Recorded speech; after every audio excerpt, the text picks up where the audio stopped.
Good afternoon, everyone. I'm Kennedy, and the title of my senior project is It's Not Just the Wage Gap. So my topic is about the lack of access that women, specifically women of color, have to reproductive health care services, whether that be abortions or even uterine or ovarian cancer screenings or STD and STI testing, and just how that affects the general health of women. So a little background. Within the history of the United States, Roe versus Wade has been one of the biggest landmark cases when it comes to reproductive health care. It was a case that went all the way up to the Supreme Court from Texas, where a woman wanted to get an abortion, but it was illegal. But as her bodily right, she felt that she should be able to get the abortion. So she appealed to the courts, and the Supreme Court ruled in her favor. And so in Texas and many other states follow this law as well. The first 3 months of your pregnancy, you are allowed to get an abortion. However, it varies state to state from then on as to when you can actually get that procedure done. So women in lower socioeconomic statuses, they don't utilize health care, whether that be because they can't comprehend how to because of lack of education, or because no one has reached out to them from the government or any healthcare services to get them insured. So they essentially usually just don't have any health insurance, meaning they don't have a primary care physician, which means they definitely don't have a gynecologist. So they're not getting regular checkups to see how their body is doing. And so also women of color have a higher chance of contracting any disease, really. People of color in general are at a disadvantage when it comes to general health. So women of color are more likely to get heart disease, STDs and STIs, as well as uterine and ovarian cancer. So how did I come to this research question? It's been a long-standing issue. It's not as if that it popped up out of the blue. It's been a problem for as long as this country has existed, and probably even longer.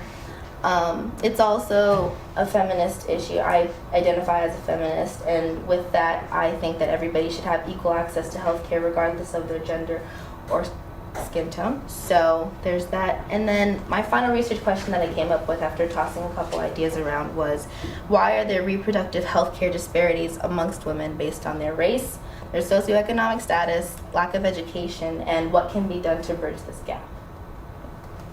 So we start off with my process. So I got my research question done, and then I began to research each aspect of the question. So there were 4 parts to it. There was the race part of it. So why are white women able to get healthcare services as opposed to women of color, whether that be Black, Latina, or Asian? And then there's also the lack of education aspect of it. So do women of color face a disparity also in education? And if so, how does that affect the way that they can receive their health care? And then socioeconomic status. So people of color in general are at a lower socioeconomic status as opposed to the white population. So that also ties into how it can affect your access to health care.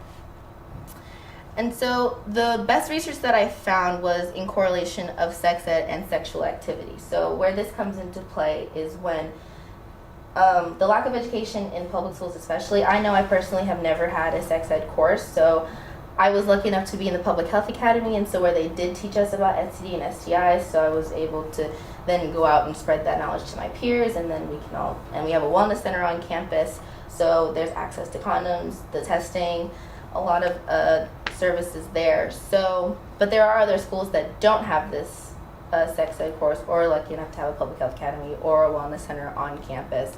So that ties into whether they're being safe if they are engaging in sexual activity, which they most likely are. I mean, they're going to do it regardless, so teaching them how to be safe about it is much more effective than telling them to not do it at all, seeing as how we have more abstinence education as opposed to safe sex education.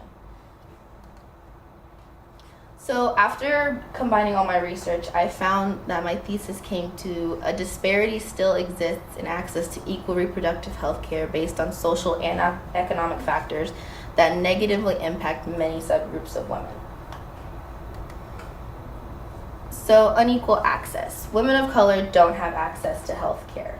8.6% of white women are insured, while 14.2% of Black women aren't, which is almost double the numbers. So the fact that there's any people in America who are uninsured when it comes to healthcare is absurd in and of itself, but the fact that the numbers for women of color are higher than that of white women is also an injustice in and of itself.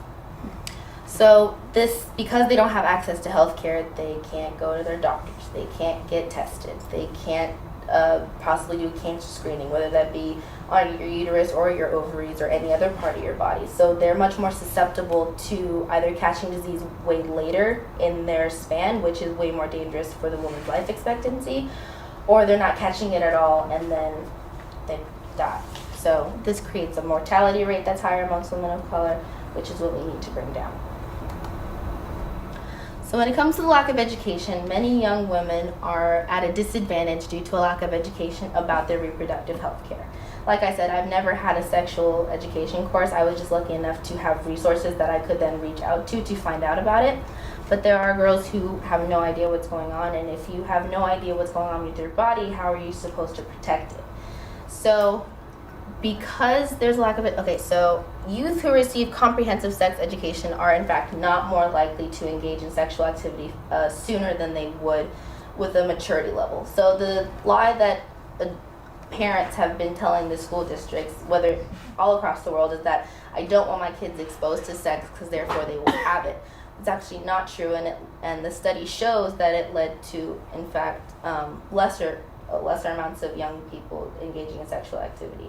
So it had the adverse effect, whereas abstinence-only education has the effect that they're going for. They start to have sex early because they've never seen it before, they have no idea what it's about, but then they're not doing safely because they have no idea what a condom is, they have no idea what an STD is, and that they can spread it very easily. So a proper education can actually prevent teen pregnancies and STDs. So pregnancies only affect young women, so they would be protected in that, so that they could then further their education, possibly go on to secondary education after high school, and then start their careers and then start their families, so that there isn't a disruption in the middle of that, which causes many women to then drop out after they have their children. And then there's a social climate around the issue that is more talked about than the previous two that I've already mentioned. So cultures have a stigma surrounding reproductive health care, and women then become discouraged from seeking help. So the fact that there was a room full of white men signing executive orders on the outcome of women's health care is a bit strange to me, seeing as how none of them have women's reproductive health parts. So they wouldn't really understand what's going on with our bodies and what we really need in order to strive within healthcare and become healthy and live healthy lives. So in Chile, abortions are absolutely illegal with no exceptions. In their surrounding countries in South America, it is legal only if the woman's life is endangered by the fetus. So there are very, very strict rules as to whether or not you can get an abortion. And these laws prevent a lot of women from going to safe places to get these, because just because the law says you're not allowed to go into a safe place and do it doesn't mean that you can't go to some place in an alley and then find somebody who will do it for you either for free or for a lot of money and then not do it safely or properly, which then breeds other diseases. So there could be complications with the surgical equipment that they used, or if they didn't use surgical equipment at all. Some women take to their homes and do this just because they literally cannot have these children. They're either not in the economic status to do so, they cannot support themselves and the child, and they would have to choose, or that's just not right for them. And if it's not right for that woman, then it's her right to say whether or not she wants to keep the child. And so support from the legal system, women will be forced to turn to less safe options. So like I mentioned, we've all heard of a coat hanger being used. These are real things. It's not just a joke that middle school boys tell. It's very real. So this is a problem that breeds other problems, that turns into larger problems. So what can we do to solve this? So there's a certain civic duty that needs to come from our communities. So communities need to protect their own. We need to advocate for the young women and any women in general in our communities that they need access to these health services, whether that be free clinics, whether that be just someone opening up a new healthcare facility that is open to all people, regardless of your insurance, regardless of your pre-existing conditions, because many people are striked out from getting or receiving healthcare because of pre-existing conditions. So public awareness. I'm not sure a lot of people realize how bad the disparity is, because when we think of a disparity when it comes to healthcare, because we think of like third world countries that don't have any healthcare at all, when the fact of the matter is that we have plenty in America. There's just so many limitations as to how you can get it that some people don't even bother.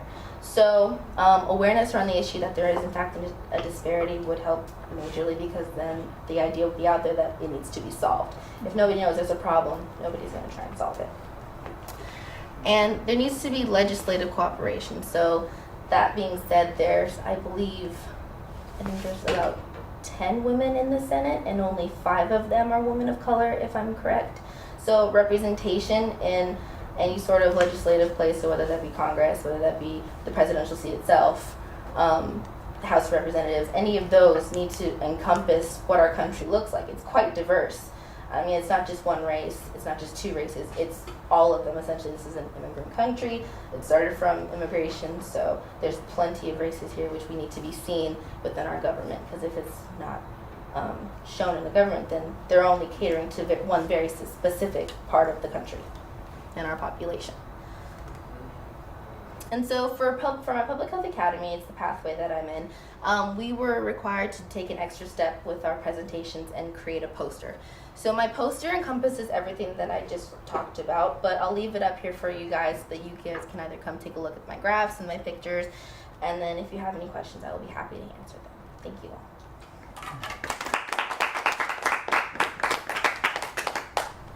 Okay, so we'll open it up for Q&A. Kennedy, so thank you for this presentation. Really well done. You came to this concept of sex ed a couple times, like mentioning both your own personal experience and then what students get. And if I followed this correctly, you did have access to some form of STI, like, and like awareness, okay. So I'm wondering, like, what would be your recommendation as far as the amount of sex education students would need, and like when in their trajectory you would want to put that? So like at what grade level? So what if you were principal of the school, like when and where would students get sex ed? I think that it should be put onto a K through 12 scale, so not exactly start, hardcore out talking about STDs in kindergarten, but bring them up with their education, with an awareness, so that once they do find out about it, it's not this, big thing, it's not taboo, it's something that they've learned about for the past couple years of their life. So essentially the hard stuff, like learning about anatomy and then learning about what affects your anatomy, whether they be diseases or whatnot, can start around middle school. But I think a comprehensive sex education throughout all 12 years is really the key, because then it won't be this big surprise when they get the one class that they're offered in middle school if their parents sign a permission slip. Thanks.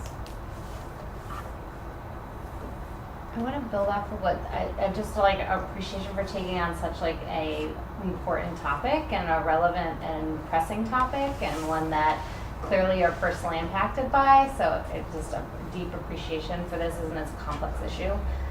So you spoke a lot to the different types of ways that, and sort of building off the idea of sort of like what we do next, right? I think that's where we're all very energized, like what do we do?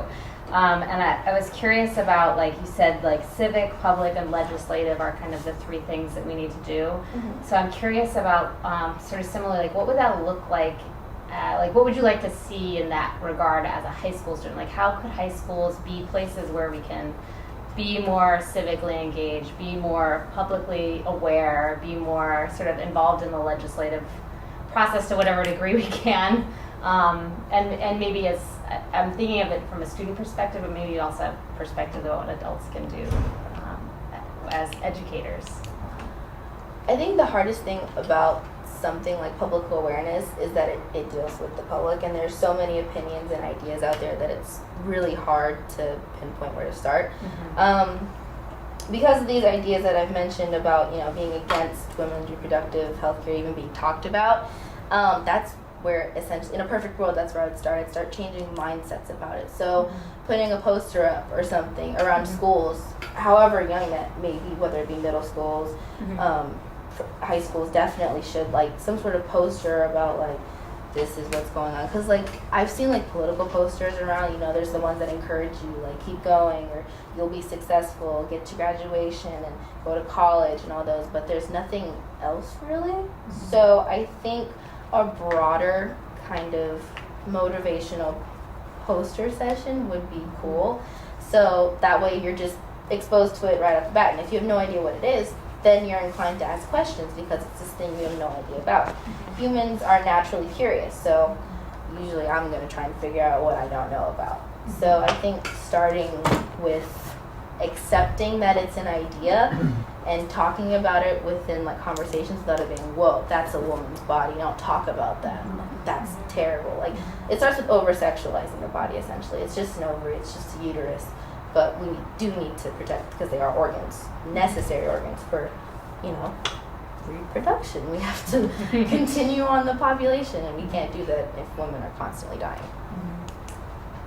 Yes. So I think that picture under political climate is is what you referenced of, like, all the white men. Yes, this signing. is the picture that I was talking about. And so my question is related to that. So, you know, I love the idea that, you know, we have a Congress that's going to be more representative of actually the race and gender breakdown of society.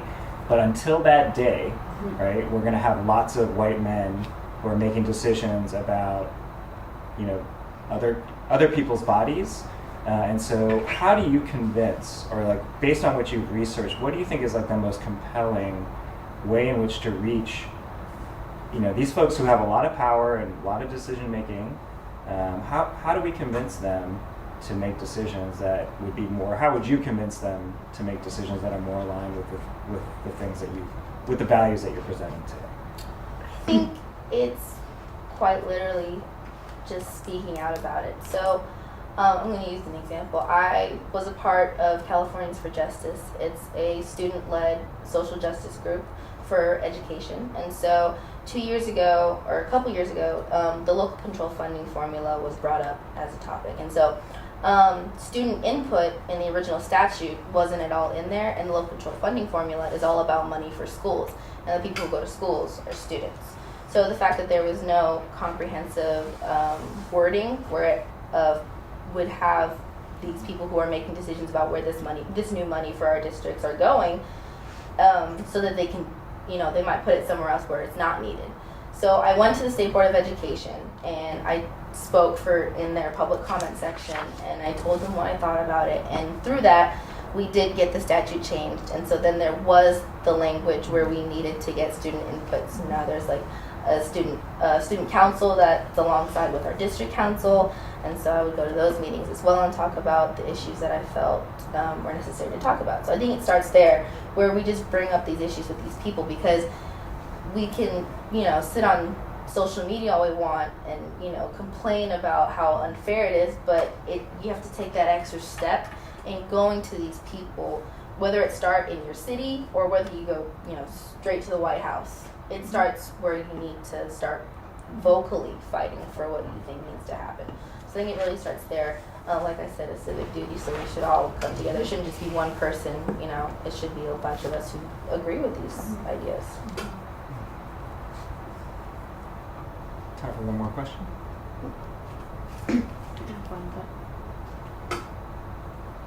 Can you go back to your thesis really quickly? Bear with me. That's what. It's a little slow. Okay, here it is. So in your thesis, you talk about these economic factors, but at the end, you know, like, civic action and legislative actions. So I'm just wondering what you think is the role of money or the economy in solving the reproductive health justice for women. So the biggest thing that has come out of healthcare within these past couple years has been Obamacare. So his Affordable Care Act was one of the first healthcare acts that actually tried to reach out to,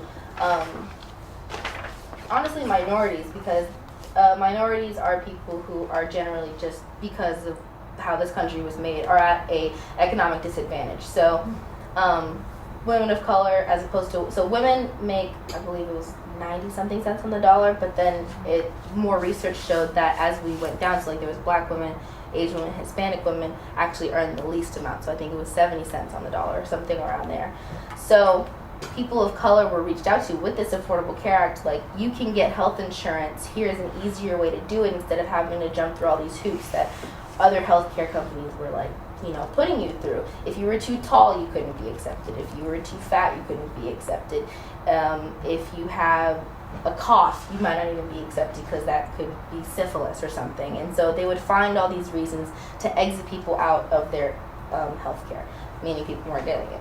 So that being said, the Affordable Care Act is where it comes in, affordable. Mm-hmm. So minorities could then afford to get health care. Mm-hmm. With threats of that being repealed, and it also still not reaching out to absolutely everybody, because there are people who are on the streets who have just as much a right to health care as do people who are working a 9 to 5. Mm-hmm. I think a universal health care plan is ideal. Of course, we say ideal, but how long is it going to take? Because people in the Netherlands has a universal health care plan, Canada has a universal health care plan, meaning that everybody has access to a doctor, which is what everybody needs, because I don't think any of us are true experts just yet on exactly what to do if you find a bump. I think we're all still going to, WikiMed. So I think a universal health care plan would hopefully start helping out the general population, everybody. So a round of applause. And 2 quick appreciations for Kennedy before we have you go interview in the next room. Appreciate your presentation style and your eye contact and the confidence that you displayed.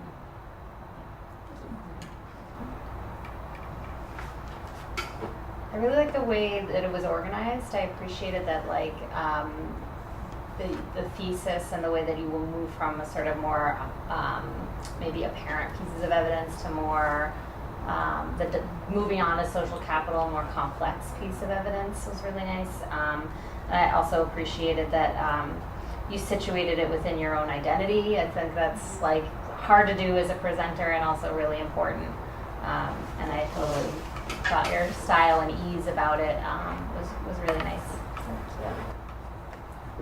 Thanks again.